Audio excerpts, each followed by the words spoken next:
With Janice Cobb of Save My Pet ID Tag, engraved with your pet's info, they allow emergency personnel to start care for your pets if you're sick or injured. Head over to SaveMyPetIDTag.com and explore products. They ensure peace of mind for you and for your four-legged family. Hey, give me a D for diversity, a D for dedication, and a D for determination. All three aptly describe our special guest. She is on a very important mission to make sure that the veterinary field is inclusive and welcoming to all young people inspiring to become veterinarians. She is the CEO and founder of a groundbreaking program called blendVET. Please give pause and applause to Dr. Nicole Bruno. Welcome, Dr. Nicole. Thank you so much for having me. It is an honor and a privilege to be here today with you. I love what you're doing. And I was at first kind of surprised. So let's back up the bus a little bit. According to the Labor Department, there's some chilling statistics on the percentage of veterinarians by race and ethnicity. Do you remember some of those? It's pretty low, right? In some regards. Yeah, unfortunately, we are not the most diverse profession in this country, and especially in the medical field. So veterinarians are the whitest profession. 90% of veterinarians are white, and 1.3% are Black veterinarians, and 5.9% are Asian veterinarians. And so since we know ethnicities are a little different from race, the Latinx population in vet med is about 7.9%. So pretty low numbers, and much of my lived experience in this profession. And so it's been a goal of mine to address it throughout my career. And you are a living proof of following your dreams. But let's back up the bus. You're now, 12, 13-year-old, not yet Dr. Nicole Bruno. What was happening? When the light bulb went on that said, I really love animals. I want to help them. I want to become a veterinarian. Yeah, I think I was definitely about 12 years old when I remember saying it to my mom. I knew that I wanted to be a doctor. I just always felt the need to care and to treat things or people and humans, animals, anything that was ill.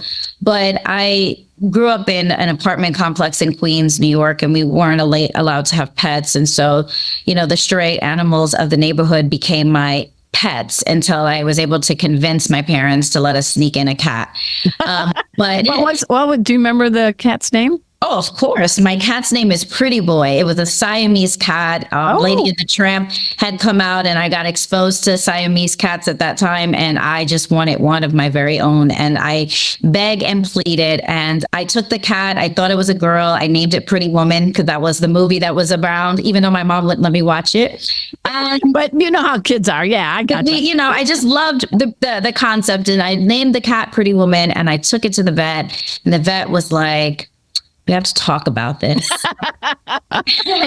and the cat was a Pretty Boy. And so Pretty Boy is really the reason that it solidified my love for animals and solidified my desire then to just shift into veterinary medicine. And I never looked back. And the thing that I usually share with pet owners is that pet ownership for children is the beginning. My younger sister is a veterinarian as well. And she is? Shout out. Come on. We have a few people tuning in. Come on. Who is she? Yeah, so shout out to Dr. Jasmine Bruno, my younger sister, who is also a veterinarian. And, that cat, Pretty Boy, that was our first patient. We loved him. He was all the Now, things. did he have that baby-like meow? He was so loud. I mean, he was like a little dog stuck in a cat's body, the best cat. But, that cat taught me so much, even as a veterinarian. He lived to be 19 years old. And so by that point, I was a veterinarian, and I was able to treat him through some serious disease processes and learn from him. And so I credit so much of not only my childhood and my desire to be a vet, but also my clinical years in practice and being a veterinarian to him. Shout out to Pretty Boy. I love that.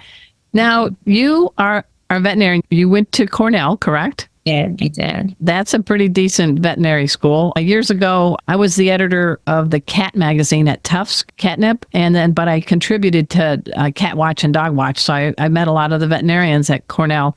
It's a prestigious veterinary school. But you were going there, and it's up to you to talk, but it wasn't the easiest, was it? I think that one of the challenges for me was that for my undergrad studies, I went to Tuskegee University. Okay. And it's an historically Black college and university, and it had an animal science program. It had a veterinary school, the first for African Americans. And so I had a community at Tuskegee for my undergrad. So my hesitancy with Cornell was that the demographics was going to be very different than what my experience had been at Cornell. I'm sorry, at Tuskegee. And, I paused because I knew how important it was to feel a sense of belonging for me, especially in vet med. Because when I was a 12-year-old Nicole and I would have to get shadowing experience, I often didn't see myself in the hospitals that I was trying to learn from. And so going to Tuskegee actually shifted that, where I saw quite the opposite. And I felt this sense of belonging finally in this profession. So when it was time to apply for vet school, I only really wanted to stay at Tuskegee, but we all know, or if you don't, veterinary schools are one of the most challenging. It's very hard to get in. And so you don't apply to just one school. Usually you broaden your horizons, and I applied to Cornell being my state school. And so when I got in, I hesitated, but I'm so glad I went, because I was very fortunate at Cornell that there was a lot of intention about creating diversity in veterinary classes. And I was very fortunate to be a part of one of those first diverse classes. And my classmates and I did some pretty amazing things while at Cornell, starting organizations that still exist today. Really? What was your graduating class? What year? I graduated in 2006. You're dating me right now. Oh, no, Dr. Nicole, look at me. You're not dating. You're fine. You're good. That's not that long ago. That's good. Okay. It feels like long ago, but no, so 2006 was my class. And so I ended up practicing in New York City and Long Island area. And then I moved to Houston. Okay. And we're going to get into this program, but I want people to know you're veterinary, you got your degree, you practice, and now you're in Houston, but you want to do a give back.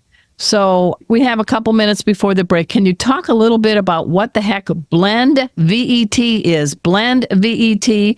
And you want to do a shout out to NAVC. I guess you guys are all kind of working together. Yeah, so I've been very grateful to collaborate with an NAVC to bring programs through blendVET to schools throughout the country. It was something that was very important to me to always give back, to make sure that students of underrepresented backgrounds understood that they could enter this profession and that they could find mentorship and a sense of belonging. And when I pitched the idea to NAVC 2 years ago in a coffee shop, they immediately said yes. And it was so much the battery that I needed to know that I was on the right track, working with the right organization. And since then, we've been able to partner to do about 4 events in different parts of the country. And I'm grateful that they're in it with me and that we continue to break down barriers and even think of other opportunities to create sustainability in our programming. And so people not wanting to think we're just talking alphabet soup, NAVC, everyone, represents the North American veterinary community. And they have a lot of great veterinarians all across the globe that are striving to have continuing education. And so it's a nice fit, isn't it? blendVET, because you're trying to reach out to the next generation. We are. And we are also realizing that if we're truly going to diversify the next profession, it requires all of us in this profession to do it. It can't just be those that are underrepresented in the profession as veterinary professionals to do it. And so we really encourage the community. So at VMX, which is the largest conference in the world, we started this pathway program, and it's great because so many people come to this conference and we give them the opportunity to give back. And I think what I didn't anticipate with our programming is I knew what the goal was to educate students, but I didn't necessarily have the foresight of thinking about the impact that it would have for us as veterinary professionals, because we remember our why now. We remember why we love it. So we're going to dive more into the why and what the heck blendVET is and find out more about Dr. Nicole Bruno after we take this quick break. You know the drill. Sit, stay. We'll be right back. Hey, have you heard? Four-Legged Life has a new digital newsletter. Here, let me show you how you get yourself subscribed. So you just type in Four-Legged Life, and that'll take you to the website. There we go. And this magic thing just appears, and you type in your email address. I'll use, let's see, how about coolestdogever@gmail.com. That's me. And then you just click on this thing here. There you go. It's the new digital newsletter from Four-Legged Life. Get subscribed today. Welcome back to the Four-Legged Life Show. I'm your host, Arden Moore. We're chatting with Dr. Nicole Bruno. She is inspiring, she is motivating, and she is going to make sure that the veterinary field has the very best. And I want to have you take us to a little middle school in New Haven, Connecticut. I guess it's called Highville Charter Middle School. Yes. You were recently there. Share with everybody what you were there for. So we decided to do a pathway event in New Haven, Connecticut, and we were able to get connected to Highville Charter.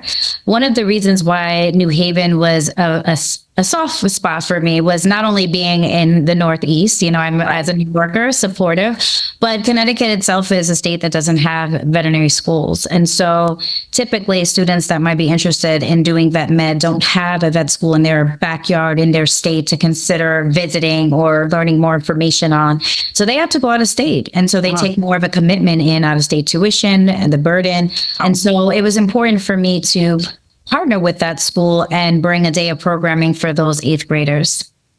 That's a great age. Come on. You remember when you were an eighth grader too. I do. And they are fun. They're a fun age. They're very, even, students that thought about I'm too cool to be here, And by the end of the day, they're sitting there with their surgical gowns and hats on, taking pictures with me. It's always a great day. I love working with students because, like I was saying before, they remind you of your why. Like that was exactly their age. And they weren't just sitting there looking at PowerPoints and listening to you talk. Tell us specifically what some of the things the kids got to do. So there was a little bit of PowerPoint because I need them to learn a little bit. But no, I know this age and I know the importance of hands-on activities. And so pretty much we walk them through different pathways in vet med, because if they have pets, they're usually going to a small animal veterinarian and just seeing the four walls of a hospital, but they don't know what's going on behind the scenes. They don't know that there's different specialties and pathways in vet med that we consider joining. And so part of our goal is to show them, when we can, those hands-on activities. So we rotate them through general medicine and explain the importance of vaccinations and heartworm testing and microchipping and all of those things. But we also have them go into the surgery suite and we dress them up as surgeons. We explain the importance of why we have to scrub in. We have the ability to teach them how to suture. So we have little suture kits, and we have my colleagues to walk them through, putting in some simple interrupted sutures. And then fortunately for this event, we partnered with an orthopedic surgeon who actually is from Connecticut. His name is Dr. Courtney Campbell, and he was able to not only talk to this. Oh, Dr. Courtney, he's a good guy. He's from Connecticut, and that is exactly why we asked him to come, because I think just seeing that, hey, this was a product of our state, right? We can do this. And Dr. Courtney has been on my show. I love him. So he can also, the next time you have him, you can ask him his perspective of the events. But he, because he's an orthopedic surgeon, is able to show the students how to fix fractures. And so he did brought the drills out. We had the bones and we had the plates, and we were grateful to partnerships that allowed us to get these supplies so that we could, teach the students how to do fracture repair. But we also do emergency medicine. They learn CPR. They learn some. That's in my wheelhouse. Yeah. Yes, they learn how to blood collection, some simple phlebotomy. And then we walk them through Zoom medicine, shelter medicine, and just so that they can get just a glimpse and they can't get everything because that's only like a subset of the specialties in vet med, but at least it allows them to do hands-on activities under those specialties. So if there's some teachers out there, some schools out there that are hearing this and they're like, I want to get my school students involved in this, how do people reach out to blendVET to find out more and get involved so we can get that next generation of all-inclusive veterinarians?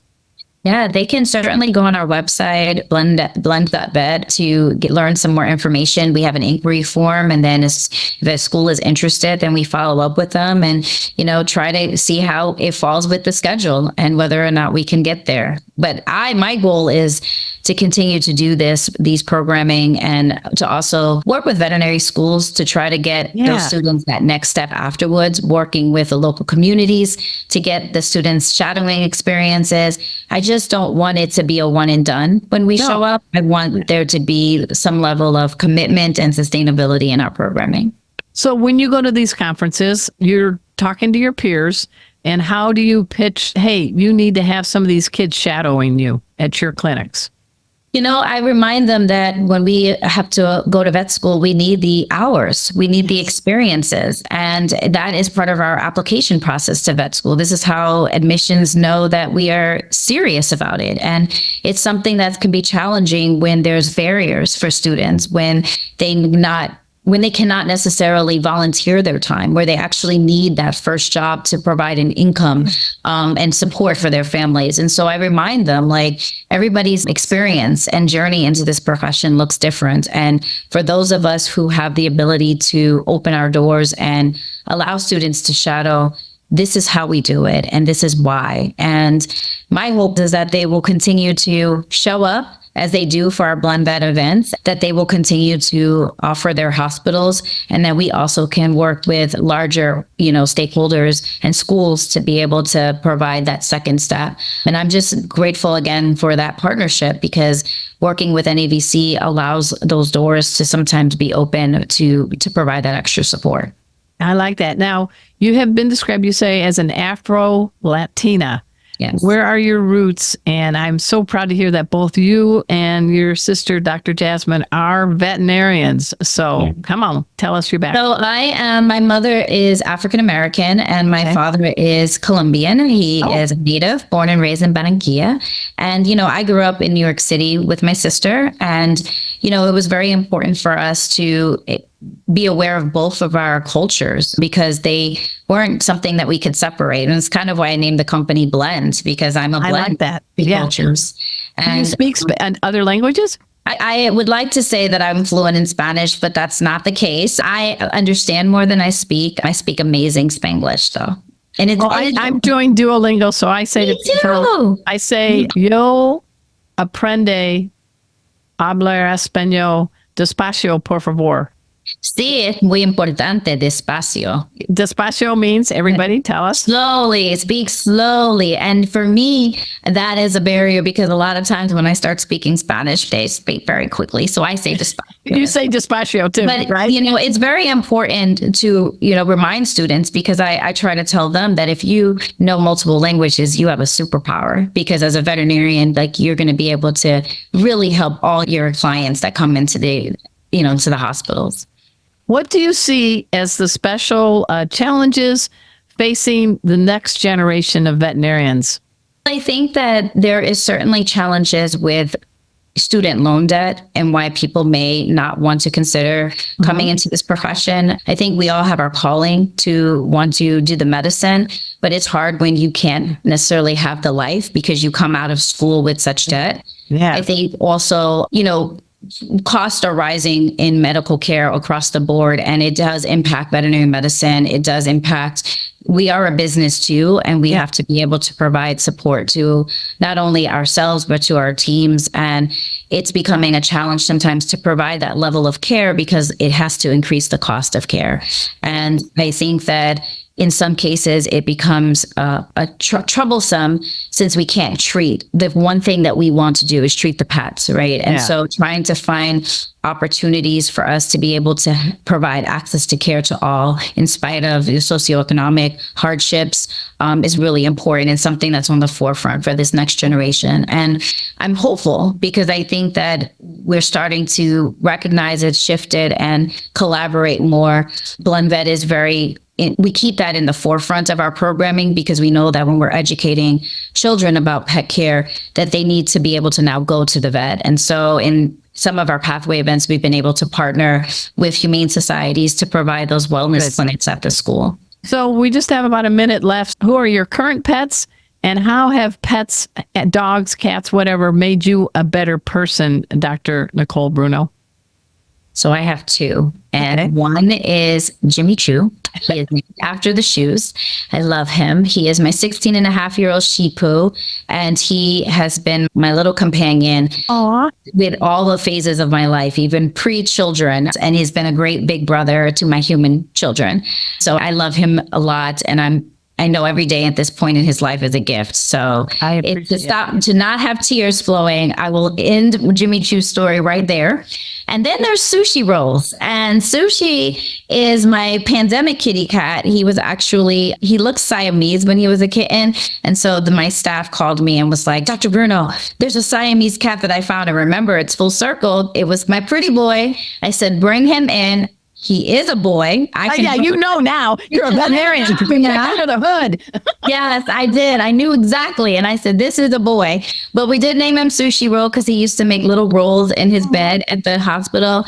And because he was a hospital cat, we all know like clinic cats are like amazing. Yeah. And so when I decided to pivot into blendVET exclusively and I left my hospital, Sushi left with me. And now he is a bird watching, spoiled, sleeps in the bed every night with someone, and he's a spoiled kitty cat. Hey, everyone. We have been speaking with Dr. Nicole Bruno. She is the genius behind the group called blendVET. And again, what is the way to reach you? www.blend.vet, or follow us on Instagram at blend.vet. Thanks so much for making our tails wag by watching this guest interview from Arden Moore's Four-Legged Life. Make sure to subscribe so you're up to date with all of our Four-Legged Life content.